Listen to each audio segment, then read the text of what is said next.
মেন্টের চাকরি করি বছরে 2 বার ছুটি করি দেশি परदेसी जाना नहीं मुझे छोड़ के আমরা এই মুহূর্তে রয়েছি পারভেজ ভাইয়ের যেই নৌকা রয়েছে সেই নৌকাতে রয়েছি। রওনা দিচ্ছি আমরা ক্যাম্পের ঘাট থেকে। দেখতেই পাচ্ছেন ক্যাম্পের ঘাটে অসংখ্য নৌকা সারি সারি বাঁধা রয়েছে। এটা হচ্ছে এই যে ক্যাম্প আপনারা দেখতে পাচ্ছেন। হ্যাঁ, এটা হচ্ছে 0 পয়েন্ট। এই 0 পয়েন্ট এই যে পিলার, এটা হচ্ছে ইন্ডিয়ার সীমানা। এটা হ্যাঁ, এটা বাংলাদেশের মধ্যে পড়ে। আর হ্যাঁ, আর আমার হাতের এই যে পশ্চিমে যেটা দেখছেন নদীর ওপারেই ইন্ডিয়া। তার মানে এই যে এই নদীর ওপারেই, হ্যাঁ, 200 গজের মধ্যে ইন্ডিয়া। তো এখানে তারা অবশ্য তার কাটা নাই। এই পুরো মাঠটাই মূলত ফাঁকা রয়েছে। আর এই সমস্ত জমিগুলো বাংলাদেশের মানুষই মনে হয় আবাদ করে, তাই না? বাংলাদেশের মানুষই আবাদ করে, ইন্ডিয়ার মানুষজন আসলে এত দূর আসে না,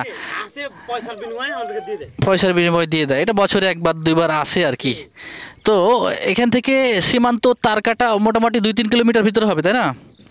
একটু দেখাই যদি। হ্যাঁ, ওই যে ভিতরে দেখতে পাচ্ছেন 2-3 কিলোমিটার দূরে, মানে এখান থেকে সীমান্ত আর কি।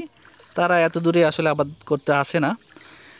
আর যেটি দেখানোর চেষ্টা করছিলাম, এই যে হচ্ছে বর্ডার গার্ড বিজিবির যে স্পিড বোর্ড রয়েছে, তারা বিভিন্ন টহলে যান এই স্পিড বোর্ড নিয়ে। আর এটি হচ্ছে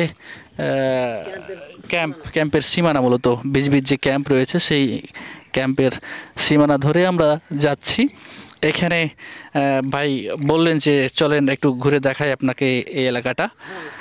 এই জন্য মূলত আসলাম, আমরা একটু ঘুরবো এবং এর সাথে আপনাদের দেখাচ্ছি আসলে এখানকার চালচিত্র।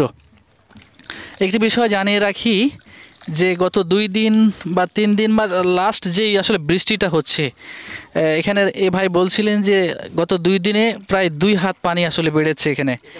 হ্যাঁ, এমনটাই তিনি আসলে বলছিলেন। আর এখানে যদি বন্যা আসলে বেশি হয়, এই পাহাড়টা মূলত ডুবে যায়। বিজিবির যে এর পাশে ওপাশে একটা পুকুর রয়েছে, তাই না? হ্যাঁ, পুকুর রয়েছে, পুকুরের পাশটা ডুবে যায়। আমরা একটু ঘুরে ঘুরে দেখাচ্ছি আপনাদের। একই সঙ্গে যখন বন্যা বেশি হয় তখন মূলত এখানে দর্শনার্থীদের সংখ্যা বেড়ে যায়। হ্যাঁ, দর্শনার্থীদের সংখ্যা বেড়ে যায়। অনেক দর্শনার্থী আসে। এই সমস্ত যারা নৌকা চালক রয়েছেন তারা মূলত এই সমস্ত নৌকাতে করে বিভিন্ন জায়গা তাদেরকে ঘুরিয়ে নিয়ে আসেন। রুকুনপুর, রহনপুর পর্যন্ত আসলে তারা যান। এই যে দেখতে পাচ্ছেন যে একটি নৌকা, এটা সম্ভবত মাছ ধরার নৌকা, তাই না? এটি মাছ ধরার নৌকা। দেখুন দেখাচ্ছি আপনাদের। এই হচ্ছে এখানকার চিত্র। এই দিকে এই দিকে, হ্যাঁ, এই যে অসংখ্য সারি সারি নৌকা ঘাটে বাঁধা রয়েছে, ভালো লাগছে। আচ্ছা, এটা নৌকা চালকের বাড়ি নাকি?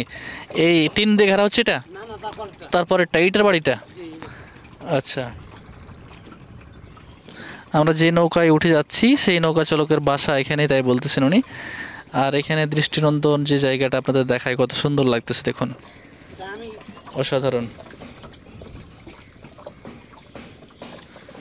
আচ্ছা, একটা গান শোনাবেন? এইটা নেন। মেন্টের চাকরি করি বছরে 2 বার ছুটি করি নাতি খাতি বেলা যায় শুতি পারি না তদরতের মা, শুতি পারি না তদরতের মা। তাও হয়েছি 12 পোলার বাবা, তাও হয়েছি 12 পোলার বাবা। আমি হাবিলদার বলছি তোমায়, তুমি কি শুনো না? বছরে 2 বার ছুটি পাই দেশি परदेसी जाना नहीं मुझे छोड़ के कोई याद रखना कोई भूले न जाना। ओ मेरे परदेसी जाना नहीं मुझे छोड़ के, मुँह मोड़ के दिल तोड़ के।